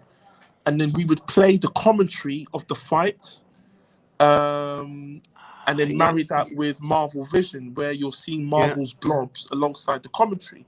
And that's basically what Marvel would be experiencing. So that's a huge part of the film, because obviously the world is not built for blind people. What's the title of this documentary? It's called Absolutely Marvelous. What a great title. Yeah. But I don't see that on your IMDb list. Maybe I'm. There. Oh, hang on a minute. I'm on the producer list, so I probably want the direct. Do I want the director? Director, yeah. Let me. Yeah, like I said, that was. Oh, I see it. Absolutely Marvelous. Just completed at the top there. Yeah. So that was the opening night premiere, November 2022. And unbeknownst to us in the audience, sitting in the audience was the mayor of West Yorkshire, who just happened to be the former Coronation Street actress Tracy Brabin. Okay. Who's now a politician. Why not? What we didn't know at the time was she is still one of Marvel's closest friends. So Marvel invited her to the screening. We didn't know she was there. Obviously, she loved what she saw. And so afterwards, she basically said, "How would you feel about bringing the festival to West Yorkshire? Because we such a cross section of audience, young, old, black, white, and that's really what really impressed the mayor. And obviously, being invited is always a good feeling, and so we took her offer very seriously. And the rest, as they say, is history. And obviously, we did a bit more research about what was happening in the Yorkshire region, and there's quite a lot happening in Yorkshire. So obviously, Happy Valley is shot in the part of Yorkshire where the festival is now, which is Halifax in West Yorkshire. There are other shows that are being made there, like Boat Story, which was recently on BBC One. Yeah, Secret Invasion on Disney Plus. My buddy Craig Fairbrass is in Boat Story. Ah, yes. And I know you like cop shows. Me and Craig had a cop show that went right to the top of Amazon. We co-wrote it together. Right. And everybody said it was going to get the green light. Everyone said it was called Second Skin. Right. And the week that we were waiting for the response was the week that policeman killed that woman on Clapham Common. Oh. And our story was about a corrupt white British police officer, buried like a British version of The Shield, basically. Yeah, yeah. And he was reinstated to his team to investigate, his old team to investigate a murder that he used to be in the army, and the person that was murdered was in his unit. That was the starting point. And and all the people on his team now, it was a very multi-diverse ethnic team, and there was only one of his original guys left, you know, the old white guy kind of thing. but it was a great script. One of my best, and I really enjoyed co-writing it with Craig. And I don't know, we may, who knows, it might circle back, but suddenly no one wanted to touch it, you know, understandably, because the reaction to that horrendous murder was it was public outrage. It was up there, and quite rightly so. And but yeah, so I won't keep us too much longer, because I know we're both poorly, even though you look like you're in a warmer place than me. Ish. What are you looking forward to doing next? Because you've got another documentary in the works about your hero that you mentioned earlier, I believe. Yes. So with that documentary in particular, that's been shown at a couple of festivals. I'm still in two minds as to whether to put it out to the public. This is absolutely marvelous. We're talking about still. No, Menelik Shabazz. Oh, so you've completed that shot? It's done. That's done. That's already been shown right at a couple of events. So absolutely marvelous. Currently, we're looking for distribution on that. So after Buff, it got an official selection at the Caribbean Tales Film Festival in September in Toronto. Right. And currently we're looking for distribution on that. Currently, I'm working on another documentary, which is set in Malawi. And it's basically a Malawian version of the Beatles. Is the best way I can describe this music documentary. I'm sold. I'm in. I mean, do you lean more towards documentaries as a producer, or and is your I wife... do love documentaries. I mean, for everything that's been said about Netflix, they do make some. I mean, some of their stuff's good. Documentaries, I would say, is right up there. They make the best documentaries for me, and I've seen a lot of documentaries on Netflix, more than feature films over the past several years. They're very slick, the documentaries. Yeah, definitely. So I'm working on the Malawian Beatles, as it were. So that's in post-production at the moment. And then I've got a couple of features in pre-production at the moment. Can't go into too much detail about that. But we are looking to... One of them with Claire to direct, by any chance? With Claire attached, yeah. So Claire's had a busy year working on Coronation Street and Hollyoaks. I saw that. Last year. So, so busy year for Buff Studios. And I'll probably be tapping your head up, because you seem to be well connected as well. So I think we'll definitely get you involved at some point. Listen, I'm freelance and I'm available, so please do lean on my skills. I can write scripts faster than anyone you know, but I also direct, and I direct second unit. Quite happy to do second unit. Also done casting, also done prep work with actors for rehearsals, and the whole shebang. So excellent. If I can ever collaborate with you on something, hey, it'd be my absolute honor. I'll when we go off there, I'll tell you quickly before you go about a project I've been trying to get made for forever, and it's about the first black paratrooper in the British Army.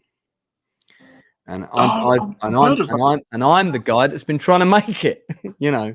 So I've heard about this, Toby Bakare's been attached to play the guy, Sidney Cornell, for a long time, and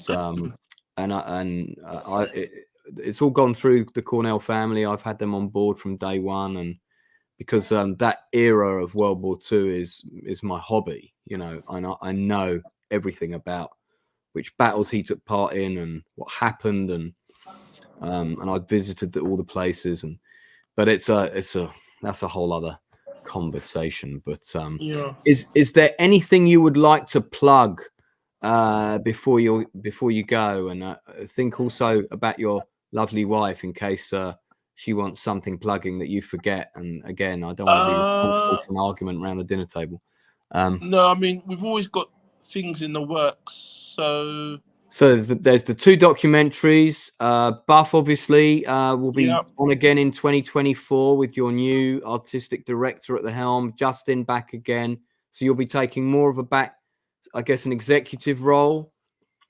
Well, I guess I'll be more hands-on, just for the reason because of we've done 1 year in Yorkshire and we're still getting to know people and organisations in the region. So 2024 is going to be in Yorkshire again? Yeah. So, That's the plan. But we do want to do some more stuff in London.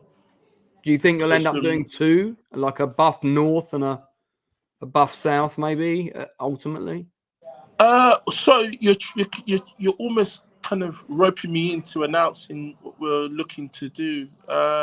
Seems like a fairly. I mean, sorry if I've jumped the gun there, but it just seemed like a fairly obvious. What we are looking to do is we want to recreate what we did in Yorkshire last year in London, in the build up to the festival, because we didn't give people much of a chance to kind of get ready for Buff Yorkshire last year. We only announced it in September, and then the festival was in October. Right. So obviously now that we've done 1 year, we're in January now, so people have got a good 9-10 months to kind of get ready for Buff Yorkshire again. But as part of that kind of build up, we want to kind of showcase some encore screenings from our selections last year in London. So there'll be like a preamble London event of some kind. Yes. Yeah. Yes, definitely something in the works. So you'll be hearing about that in the next few weeks on our social platforms. So do look out for that and spread the word. And hopefully come down there as well. We're going to be in Rich Mix again. Yeah, so we were at Rich Mix last time. Let me know. And I mean, if you're ever having any screenings of either of your documentaries, if I have shaken off this bug that I've had for feels like 2 months now, since the first week of December, I've had this on and off. I'll be there because I love supporting independent film. That's what this channel is all about. And the industry interviews section is the narrative spine of my channel. I do other things as well. I do film reviews, a bit of gaming and whatnot. But the whole reason I started the channel after we'd done our kind of live stream plays that we did in lockdown. We did live stream performances, which was absolutely nuts.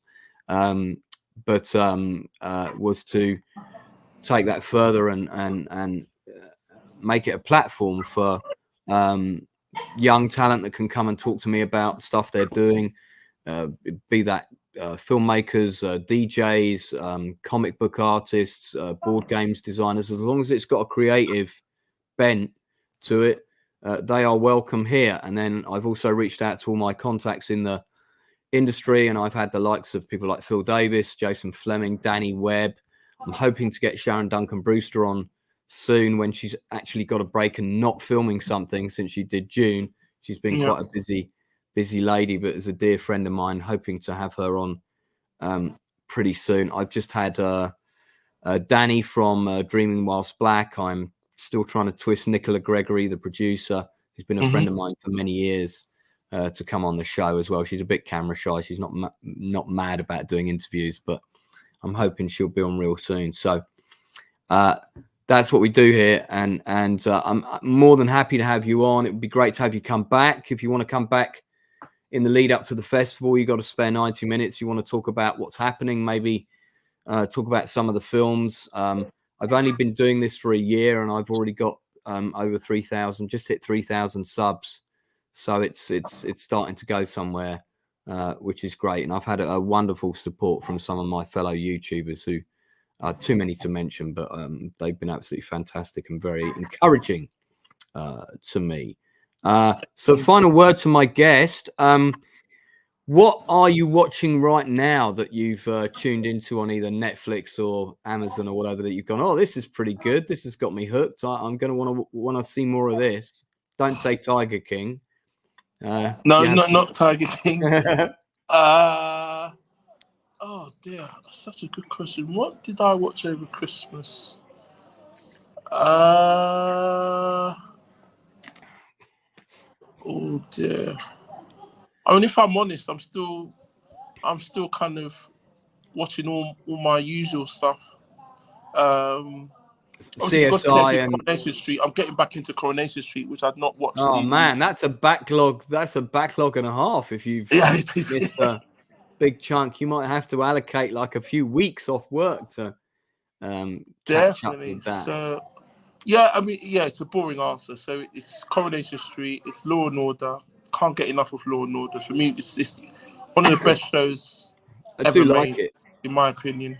Love Law and Order SVU. Isn't it funny how Law and Order in America has got that theme tune, da-na-na-na-na, and then when Law and Order was shown on Channel 4, do you remember the first time it had a completely different theme tune? Yeah, I think it was on ITV, wasn't it? With the Bradley Walsh one.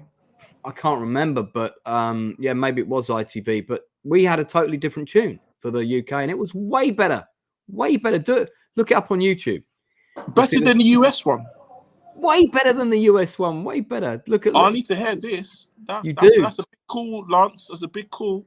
I'd put it on now, but the stream would get penalized because for copyright or whatever. They're so strict about all that stuff now. But do check it out. It's the UK version of, I think it's the Law and Order Special Victims Unit. That's soundtrack. Right. Yes. It's completely different to Law and Order in America. And the first time I was in America and I saw an episode of Law and Order and that slow melodious track came on, I was like, what's this? What's this? Where's the big fast drum beats? And because I'm a big movie soundtrack guy. I've got 3 boxes of vinyl down here. And in fact, I've got the soundtrack on vinyl to Bridge Too Far in the cabinet there, which is from 1977, which is worth a fortune. Wow. So I do like, I know my music. I do like my music. So what film this year coming out are you most looking forward to seeing? Anything in particular? Oh, well, there's a film that I've just seen at the weekend, which I can't go into too much detail, but absolutely loved it. Can you tell me the title? No, can't tell you the title. Oh, tell me the title off air. What about like June 2 or one of the big releases coming up? You've got a lot of sequels this year. A lot of sequels. That's a good thing. I think the Bob Marley film will be interesting. That's coming out. Is that a biopic drama with an actor playing him? Biopic, yeah. So the director of that film I know very well, Ronaldo Marcus Green. Right. I've been following his career for quite a while now. So looking forward to seeing any work that he's part of. So yeah. Did you get that to premiere at Buff in the UK? No. They've got their kind of strategy locked in from months ago. Shame. Yeah, so that's one to watch as a fan. And then later on in the year, what are we, 2024? I mean, who knows? Yeah, there's lots going on. Obviously, with the cinema industry the way that it is, there's not as many tentpole films being made, just simply because people have had enough of it. But people are looking for something different. So there is hope for art house independent filmmakers who are always about putting something different out there for the audiences. So this could be our year, and I class myself as an art house indie. Sure. Listen, if I ever see another superhero movie, it'll be too soon. I'm superheroed out. I don't need to see any more superhero. And definitely. I tuned out of Marvel and DC probably about 5-6 years ago now. I just didn't want to watch any more of it. Well, look, you stayed on for a bit of extra time. I really do appreciate that. Hang on for a second when we do go off air. Just want to thank everybody for tuning in. This is going to stay up on the channel. So if you're just tuning in late, you can go back and watch it fairly shortly. Just to remind people, Monday next week, I've got Adrian Tay, Malaysian film director, that I'm interviewing at 8 a.m. because of the time difference. Oh, my God. He directed Malbat, which is the other film about the Black Hawk Down incident in Mogadishu, except it's told from the perspective of the Malaysian army who drove the APCs in to rescue the Americans, a story that's never been told before. You can watch it now on Netflix, Malbat Mission Bakara. It's a very good movie. I reached out to the director and said, I'd love to interview you because, again, it's a topic I know a lot about. And he's agreed to come in. So 8 o'clock in the morning on Monday, oh, my God, I'm going to have to get up very early for that. And I normally go to bed at 4 a.m. I've got Adrian Tay. I've also got British actor Tim Bentinck coming in next week. Some people will know him as the voice of David Archer from The Archers. Fantastic British character actor. Been around for years, worked with Roger Moore. He's been in the industry for over 55 years, I think. So he's going to have some wonderful stories to tell. I've got a copy of his autobiography on my coffee table. And then the Nielsen ratings every Tuesday at 10 p.m, as well as film watch parties coming up on the weekend. I'm doing a special on The Northern Limit Line, which is a South Korean movie from 2015. And I'm hoping to get the director from that to come in for a chat as well. So lots happening on the channel. Thank you, Emmanuel, so much for your time again. I really hope you'll come back. Best of luck with the festival in 2024 and both the documentaries and your wife's films. And I'm sure she's going to laugh when she sees my gaffe on this. I do apologize, Claire. I'm so sorry. But don't forget what I always say on my streams. If you haven't reached out to a friend or a relative that you haven't spoken to for some time, pick up the phone and give them a call and tell them that you care about, remind them that you're still there, because in the climate that we live in today, that's a really nice thing to do, and a lot of people forget to do it. In the meantime, take care, and we'll speak to you all again soon. Thank you very much for tuning in. And